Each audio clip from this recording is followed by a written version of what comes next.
Hello everyone, today let's take a look at Block Party. This is the brand new release from Big Potato Games, and it sees you take colourful cubes and try and make objects out of them for others to guess. It's for 2 to 6 players, and while it was provided to me for the review, all my thoughts and feelings are my own. Let's go through roughly how the game plays. It's super quick, you'll pick it up straight away, and then I'll give you my thoughts, pros and cons of why it might be a brilliant game for your collection. At the start of the game of Block Party, everyone's going to pick out one of these cards. It gives you your player colour, so you'll then take a cube and put it on the score tracker. It'll also give you your building area for during the play. You'll then take one of these building cards and it will give you a list of words that across the rounds of the game you're going to be building. Don't worry, there's no particular order to these words. Some might seem harder and more difficult, but it's really dependent on sort of the challenges that come up. And it's also dependent on what you think the other people around the table might guess. So at the start of the round, one person is going to get this guesser token. They're not building, but after the timer has finished, they will be going around the table, trying to guess the word that has been built. So we've seen stuff like the Eiffel Tower or a carrot, etc. been built, and the guesser is trying to guess from that pile of cubes what that word was. Now, each round is a little bit different as one of these challenge cards is flipped over.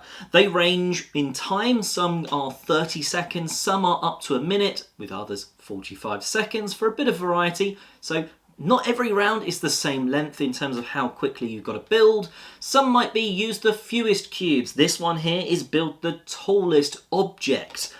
So you've got that to contend with because they're bonus points. But effectively, once the timer goes, the guesser goes round the table clockwise and tries to guess what you've built. If the guesser doesn't manage to get it right, it's not game over. Well, at least for the person that made the object. The guesser won't be getting any points for that guess, but someone else around the table could use their steal token.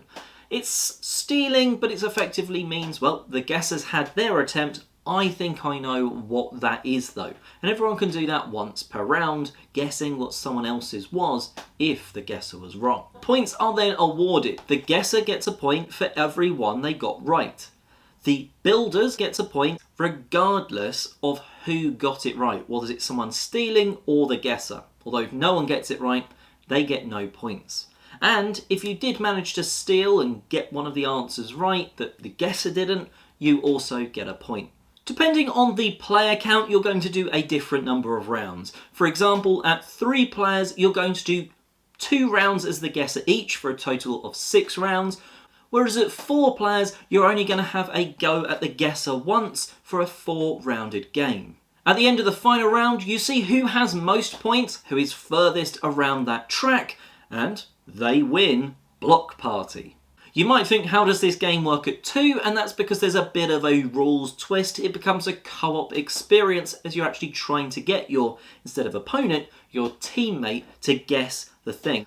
So that's how Block Party works, and it's a super intuitive game. As soon as you get to the table and you see these blocks, you kind of guess as soon as you see a word, I've got to make that item, that object, that whatever, out of those colourful cubes. And yeah, there is a rule where you can't be greedy. You can't just grab all of the cubes. You have to take them one at a time, and you're slowly getting them from the middle, adding them on, and all of a sudden what was going to be a nice sort of brown horse, all of the brown cubes are going, okay, it's now a bit of a rainbow horse, but let's hope the guesser can still get it.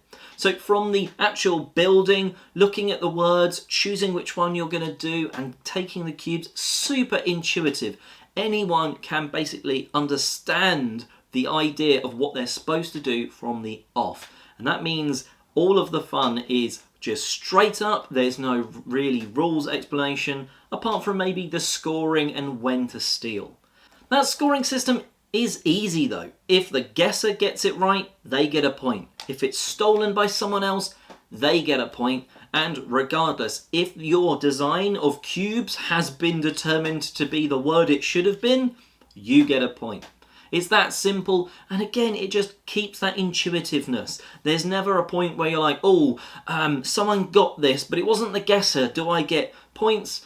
And sometimes party games like this, it's fun, but let's forget the scoring because it's complicated. Oh, they're getting more points because they're the guesser, but it's been stolen. No, it's just 1 point for whoever's got it right, and if it's been guessed correctly, you get a point as well. Like, it's that simple, and it just means that the scoring doesn't slow the game down. You're pretty much guessing, hopefully scoring, moving yourself on the track, and then it's on to the next person around the table, and we're all looking and working out, what do I think they've built? While I'm not sure there's necessarily a better word for it, it does make sense. The steal isn't really a steal, because the guessers had their attempt. It's not like you've gone in and say, right, I'm going to guess before you and steal that point away, but I can see what they're going for with the word steal. It's just, I want to make sure it doesn't put anyone off. You're not stealing points from anyone or anything like that. The steal is almost you've got it wrong as the guesser, but I do think I know what it is. So it's much more of like a friendly steal than steal might be. Now, I just wanted to make sure that's really clear in case that could put you off.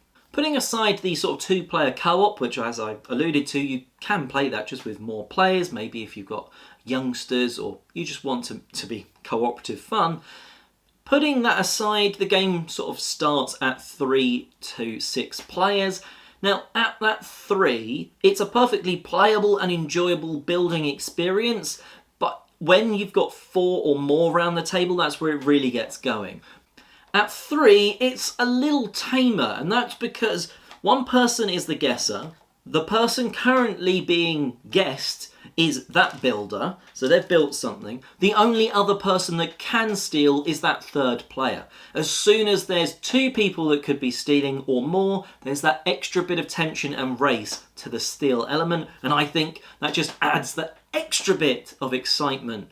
Even though the main excitement, of course, is building with these cubes.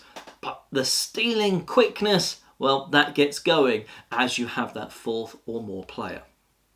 The co-op mode is a little bit different. So you flip the main board over and effectively you're trying to get as far round as you can without getting too many wrong or using too many of your word hints. Now, I find this is quite an interesting one because you've got limitations. Like level 10, you've got 15 seconds and a max of 3 cubes. So you really needed to have picked which word you were going to do for that level right near the beginning because, well, sofa, that's going to be quite easy with a minute and no maximum of cubes, but can I make a sofa out of only 3 cubes?